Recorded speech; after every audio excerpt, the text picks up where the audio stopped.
Marsha is Allie's, for those who don't know, Allie's mother.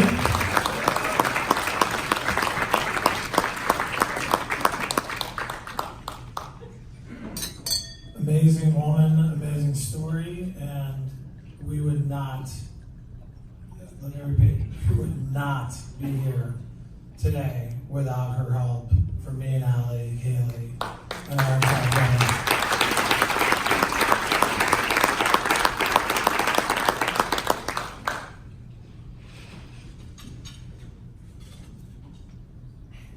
When my daughter Allison asked me to speak tonight, I was very hesitant. Can you hear me now? Yeah. Okay. I don't often talk about my illness, as I find it very embarrassing. But when she looked at me and said, "Mom, you have a story to tell, and I think it is important for you to share it," there was no way I could say no. So, here is my story. I was diagnosed with Crohn's disease at the age of 22, which for those of you who know me will realize was 48 years ago. However, as I think back to my childhood and teenage years, I realized I had symptoms of it much earlier. I have memories of being in school and unbuttoning the button on my skirt while sitting in class because of stomach aches. And I recall having a need to go to the bathroom much more often than my friends, but I really didn't think too much of it back then. After college, my symptoms got worse, and I went to the doctor with bad stomach pains and rectal fissures. Back then, the doctors knew much less about IBD. I was told that I was straining too hard while going to the bathroom. After repeated visits to the doctor and a lot of discomfort, I was sent to a surgeon. He told me the fissures needed to be cauterized. After several very painful cauterizations, the fissures still returned. I was then told that I needed surgery to repair them.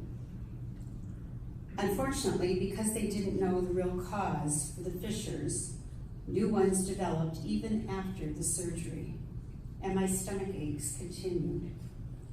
During the surgery, some of my sphincter muscle was compromised, which continues to make my daily life more challenging and unpleasant. I was living in Michigan at the time and working as a dental hygienist. One of my patients was a gastroenterologist, and even though it's quite difficult to have much of a conversation while getting your teeth cleaned, he could tell I was very uncomfortable and suggested I make an appointment with him. After hearing my history, he decided to do a colonoscopy on me. In those days, colonoscopies were done in the doctor's office with the patient being awake. I was told to take a Valium to help me relax during the procedure. Believe me, I was not relaxed and shed many tears because of the pain. But I finally had an explanation. I had a reason for my fissures, a reason for my stomach pain, a reason for my bowel mishaps. I had Crohn's disease. I was then put on a medication which is very similar to what my granddaughter is now taking. It was magic, and soon I felt much better. Once the fissures cleared up, I could actually go to the bathroom without crying. However, one of the biggest issues with Crohn's and colitis is its unpredictability. I could be in remission and feel fine for weeks, for months, and even for years. And then, unexpectedly, a flare would come. Medications would need to be changed, dosages would be modified, sometimes steroids were added. Years later, my Crohn's got much, much worse. I had terrible pain, bleeding, joint pain, fevers, and continuous diarrhea. No matter how much prednisone or other medications I took, we just couldn't get the Crohn's to calm down. So in the year 2000, I ended up having bowel resection surgery to remove the diseased part of my small intestine. Not pleasant, not fun, but something which was necessary. While that helped for a while, I did have a few other hospital stays throughout the years. It's a disease that just always affects my life. I share this story not to complain, not to have anyone feel sorry for me, but to shed a light as to what life is like living with IBD. Having IBD means always knowing where there is a bathroom.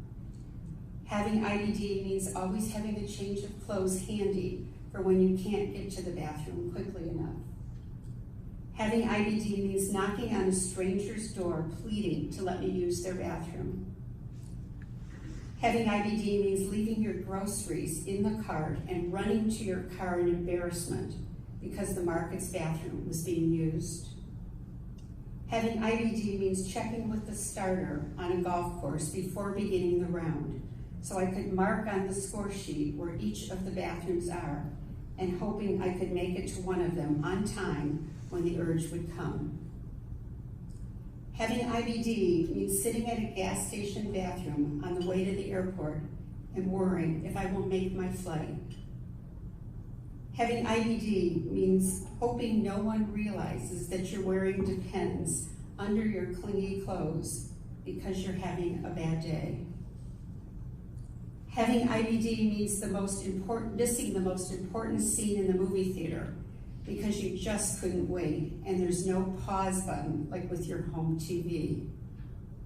Having IBD means having a store owner tell you the restroom is for customers only and you buy something just so you can use their bathroom. Having IBD means running to the bathroom on the airplane while taxiing on the runway and the flight attendant threatening to call the pilot and security. Having IBD means knowing every freeway exit from LA to Palm Desert where there is a bathroom, and then finding out the one you chose is closed for repair. Having IBD means having your toddler grandchild sitting in the bathroom with you when you're babysitting.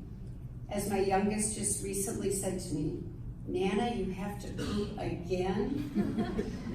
I have vivid memories of babysitting for my various sets of twins, having them sitting in their matching infant seats in the bathroom and trying to entertain them while I'm doing my thing on the toilet.